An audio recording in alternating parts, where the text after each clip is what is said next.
पाठ 18 दीपदान। पात्र परिचय। कुंवर उदय सिंह चित्तौड़ के स्वर्गीय महाराणा सांगा का सबसे छोटा पुत्र। राज्य का उत्तराधिकारी, आयु 14 वर्ष। चंदन पन्नाधाय का पुत्र, आयु 13 वर्ष। बनवीर महाराणा सांगा के भाई पृथ्वीराज का दासी पुत्र, आयु 32 वर्ष। पन्ना कुंवर उदय सिंह का संरक्षण करने वाली धाय, चंदन की माँ, आयु 30 वर्ष। सोना रावल स्वरूप सिंह की रूपवती कन्या, कुंवर उदय सिंह के साथ खेलने वाली, आयु 16 वर्ष। कीरत झूठी पत्तल उठाने वाली बाई, आयु 40 वर्ष। सामली अंतःपुर की सेविका, आयु 28 वर्ष। काल सन 1536 ईस्वी। समय रात्रि का दूसरा प्रहर। स्थान कुंवर उदय सिंह का कक्ष, चित्तौड़। कक्ष में पूरी सजावट है। नृत्य संगीत की ध्वनि आ रही है। उदय सिंह दौड़ता हुआ आता है। धाय माँ। पन्ना, कुंवर, अरे रात हो गई और तुमने अभी तक तलवार म्यान में नहीं रखी। उदय सिंह, धाय माँ, देखो ना कितनी सुंदर सुंदर लड़कियाँ नाच रही हैं। वे गीत गाते हुए तुलजा भवानी के सामने नाच रही हैं। चलो देखो ना। पन्ना, मैं नहीं देख सकूंगी। मुझे नाच देखना अच्छा नहीं लगता। क्यों नहीं अच्छा लगता? मैं तो उन्हें बड़ी देर तक नाचते देखता रहा। पन्ना, तुम तो चित्तौड़ के सूरज हो, महाराणा सांगा के छोटे कुंवर। जाओ सो जाओ, मैं तुम्हारी तलवार अलग रख दूंगी। उदय सिंह, मैं तलवार के साथ ही सो जाऊंगा। पन्ना, अभी वो समय नहीं आया कुंवर। चित्तौड़ की रक्षा में तुम्हें तलवार के साथ ही सोना पड़ेगा। अब तुम जाकर सो जाओ, भोजन के लिए मैं जगा लूंगी। उदय सिंह, नहीं माँ, आज न भोजन करूंगा न अपनी शैया पर ही सोऊंगा। रूठ कर चला जाता है। नूपुर बजाती हुई किशोरी सोना का प्रवेश। सोना, धाय माँ को प्रणाम। कौन? मैं हूँ सोना, रावल स्वरूप सिंह की लड़की। कुंवर जी कहाँ हैं? पन्ना, तुम लोग कुंवर जी को नाच गाने की ओर क्यों खींचना चाहती हो? तुम जानती नहीं कि अब बनबीर का राज है। सोना, धाय माँ, उन्हें महाराज बनबीर कहो। वे मेरे लिए रेशम की एक झूल लाए हैं, उसे पहनकर नाचना बड़ा अच्छा लगता है। पन्ना, बनबीर की तुम पर बड़ी कृपा है। सोना, उन्होंने मुझसे कहा महल में धाय माँ अरावली पहाड़ बनकर बैठी हैं। इसके बाद उन्होंने कहा कि मेरे बनवाए मयूर पक्ष कुंड में दीपदान करो। धाय माँ, तुम भी इसमें शामिल हो जाओ ना। पन्ना, तो क्या मेरे उत्सव में जाने और न जाने का संबंध बनवीर की इच्छा से है?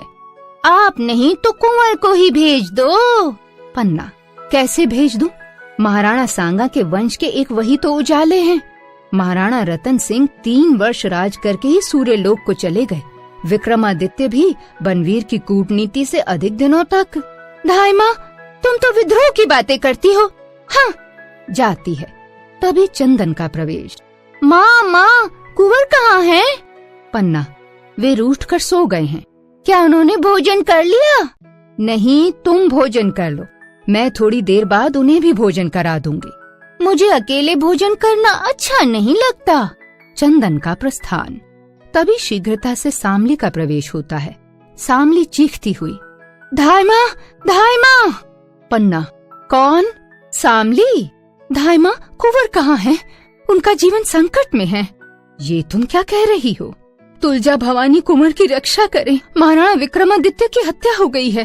पन्ना चीख कर, महाराणा की हत्या हो गई? किसने की? बनवीर ने। महाराणा सो रहे थे, उसने अवसर पाकर उनकी छाती में तलवार भोंक दी।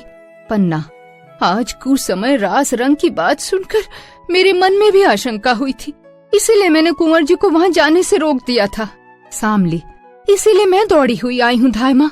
लोगों ने बनवीर को ये कहते सुना है कि वो कुंवर उदय सिंह को भी जीवित नहीं रहने देगा। वो निष्कंटक राज करेगा। थोड़ी देर बाद ही वो कुंवर जी को मारने आएगा। किसी तरह से कुंवर जी की रक्षा होनी चाहिए। पन्ना कुछ सोचकर, कुंवर जी की रक्षा अवश्य होगी, पर कैसे? तभी कीरत बाई का प्रवेश।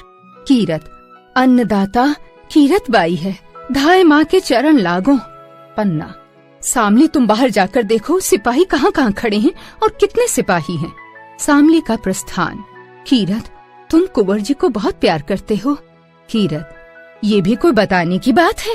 मैं उनके लिए अपनी जान तक दे सकता हूँ।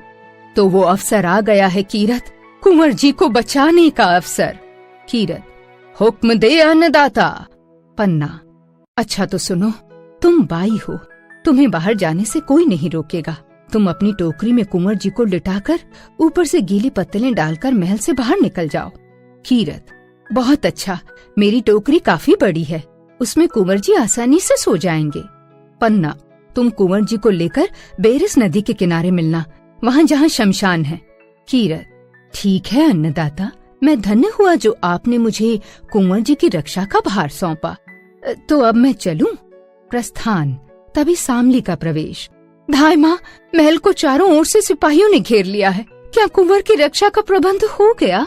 पन्ना, हाँ हो गया। सामली, अब तुम बनवीर को कुंवर जी के बारे में क्या बताओगी?